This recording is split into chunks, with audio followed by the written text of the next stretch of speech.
So now that we've got everything down, what we've got to do is clean off this bit of glue with glue and tar remover, and I will get all of this off. It'll start diluting this bitumen, so we've got to be a little bit careful, but it doesn't matter if we lose the paint surface off this.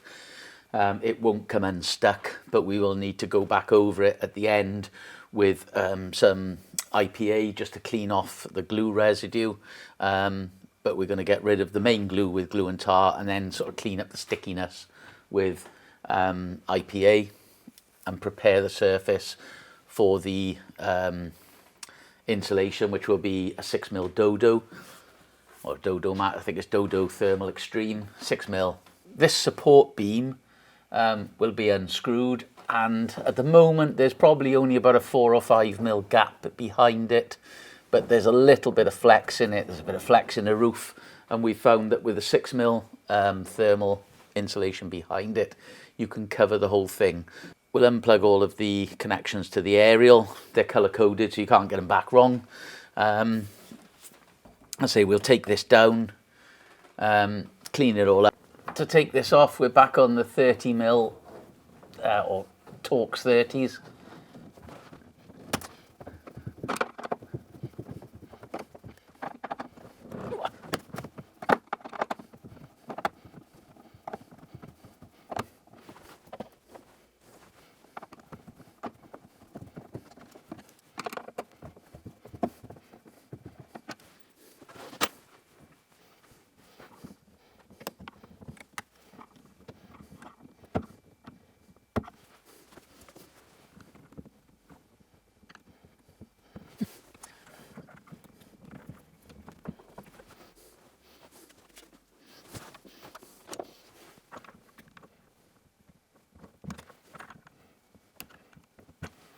Right, so that's all of the aerials out. The way you pull them out is just pressing down on that little tab and push it and pull in.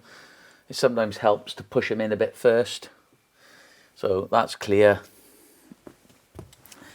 Arguably you could do this insulation leaving this in place. To be honest with you, we've gone to so much trouble to get this far. It's pointless doing a 95% job. Let's just go 100%. We don't really want any cold bridge behind this. Pull this having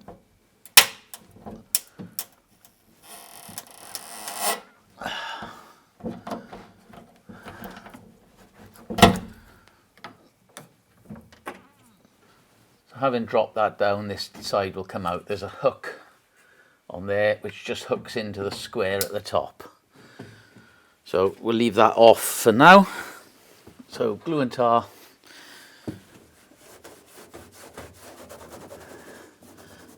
I'm just getting it on there at the moment and just soaking it. You can see as soon as you touch these bitumen patches, it sort of brings the brown off. So I'll try not to get on there too much with this, as it's not covered in glue. If it was covered in glue, then I would. On here, it's on the middle of the panel. I can't do anything about it. So I would rather have a clean section to glue to.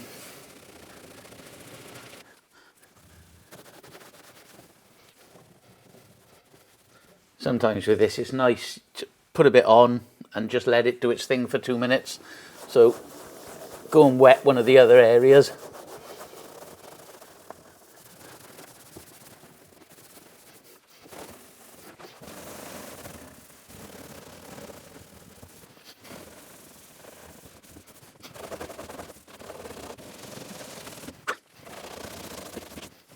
That's all of the glue and any residual sort of fluff removed. So I'm going to come back now, clean that up with some IPA.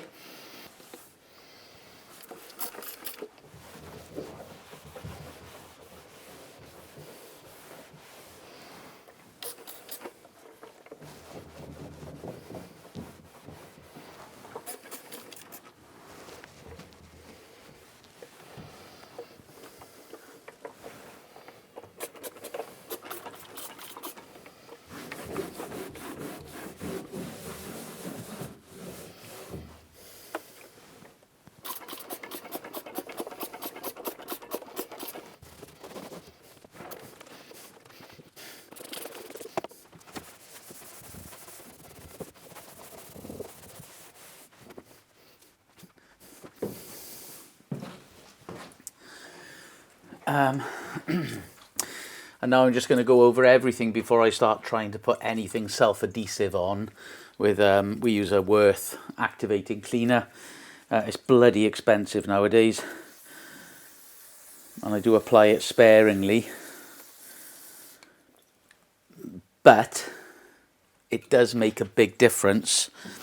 It does make a big difference when you're trying to put something on the panel work which is self-adhesive. It really does clean it better than IPA. It's almost like an adhesion promoter. I'm purposely not spraying it onto the van, simply because it does almost have like a bit of an etch to it. I think if you spray it on the outside of a van accidentally, it will leave a mark. So we're going to be putting the dodo mat inside of these panels as much as we can. So I'm going over that as well. And I'm going down into that gap as far as I can. Okay, so we've cut these two pieces at the moment, the two main pieces, to size. We've got a template for that anyway, but the gist of it, instead of just going to here, which is going to leave a cold spot behind here, and knowing that we've already got condensation issues anyway, what we're doing is tucking this right the way down to the top of the windscreen. So that's probably, well, it's that far down. We've cut out there for the aerial, and there's a little cut at the top here just to go round, but there's a little step down in the sort of bodywork, and there's gap behind it for us to tuck this in. So all we've got to do now is try and take the backing off, which is the nightmare process, because it wants to stick to everything as soon as you do it. So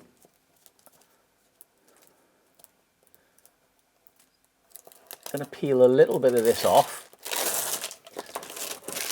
and hopefully it doesn't start breaking. And I'm just going to put that at the center point at that end, and hopefully that'll keep it square.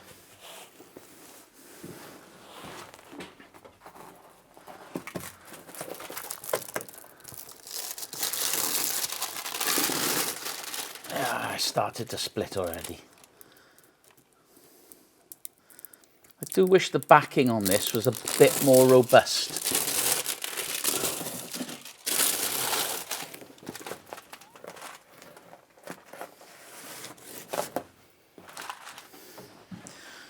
Because what you can't do with this stuff very well is push it into a gap with all of the backing removed, because it'll quickly bite you on the arse and it'll just stick.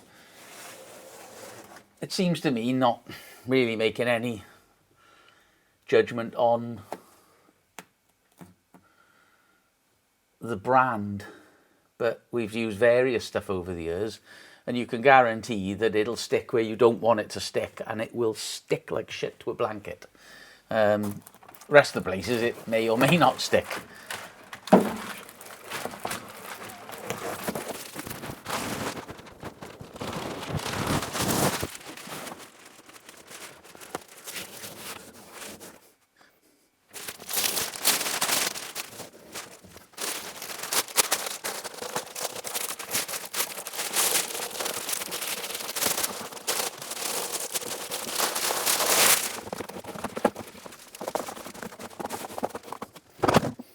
I'm just going to use this trim tool to apply some pressure.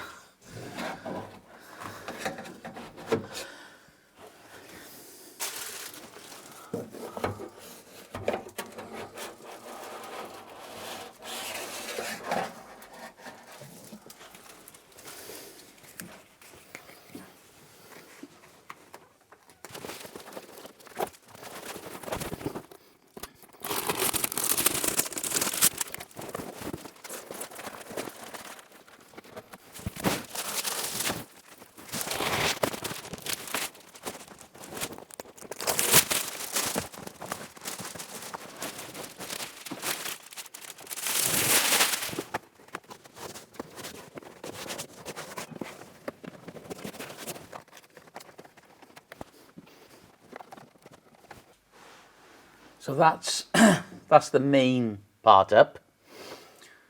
We then put the centre support back in place. Being honest with you, this is now a tight fit.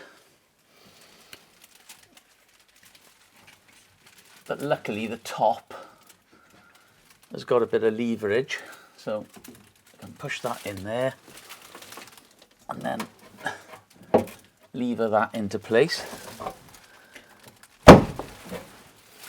So that's good. And at least now that ensures you're going to get absolutely no vibration there. This is a lot more sound deadened as well. So you don't need to start putting extra sound deadening everywhere. You're just going to make the bloody van weigh much more than it already does. So this is the 6mm Dodo. Works really well with that. So we can go ahead and put these screws back in place because they don't need to be out. It's a lot easier to do now.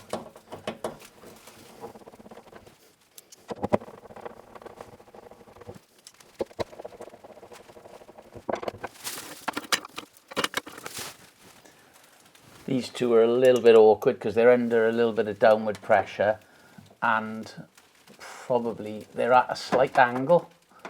So they were awkward to undo just because of the screwdriver angle. I might come back to them with a small ratchet. A better angle. Small ratchet.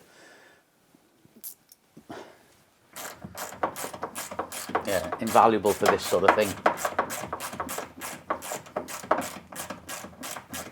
We've got all of the thermoliner up. This is back in. We've clipped the wires back in place there. That one's going to go back up there. I've cut our big panels of insulation, so the dacron is cut there, ready to go on. But what I'm going to do first, before I put that on, I'm going to stuff dacron into these places and just use up a lot of the scraps. Then we're going to cut up some small bits and poke them into the beam. I'm not trying to sort of fill it up till it's sort of bursting. By filling that up, you're giving it some insulation, you're stopping complete airflow. You've got a cold bridge anyway, you can't stop the fact that you've got metal here which is bonded to the metal of the roof. But we've always done it this way, and what I tend to use rather than sort of get your finger all scuffed up is just use a bit of plastic pipe. This is some John Guest pipe, 12mm, and it's great. You can just poke it through there and poke it down a reasonable length of the sort of ceiling beam.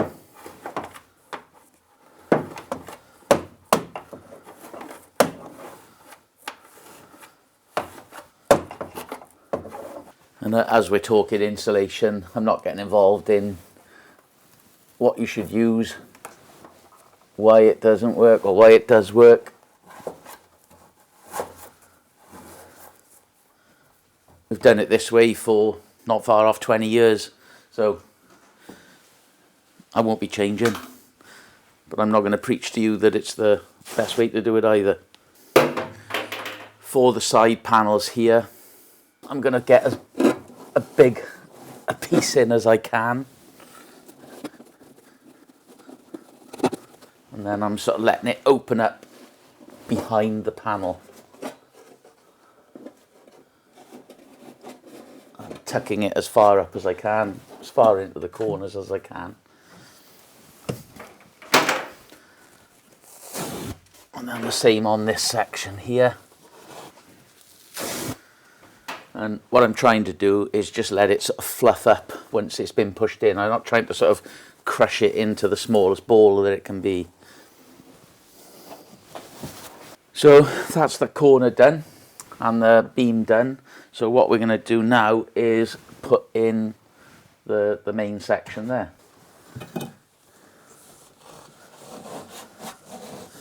So what I'm doing, I'm just tucking the front right the way down to the screen.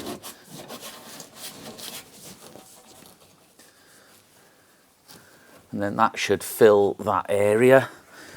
So now what I'm going to do is just put a light coat of spray glue, just a very light dusting.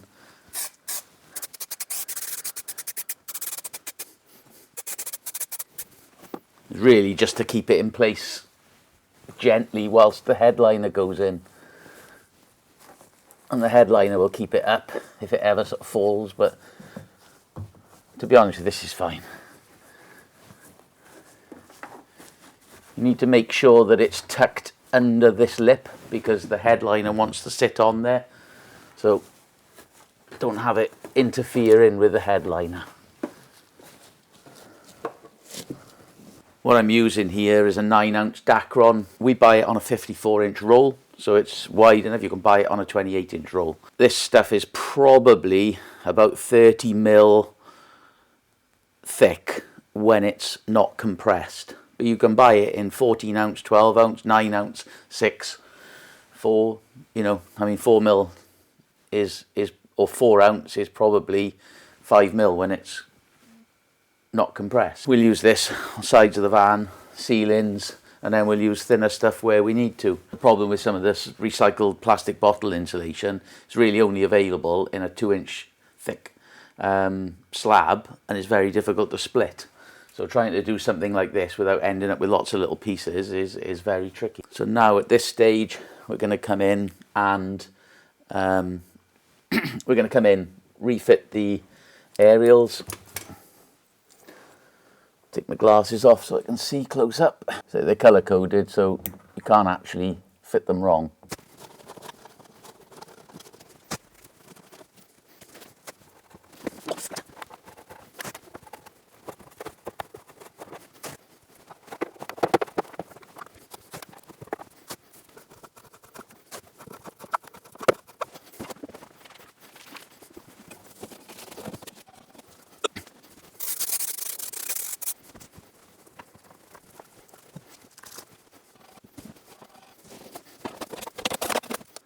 So there we go. You can see the insulation right down to the sort of window edge almost. And then we've got some in here. I have put some in this section because it's different. It's a hollow section, so I've pushed some in there as well. But that should cure or stop any of the overcab condensation. So at this stage, we are now back into the refitting the headliner.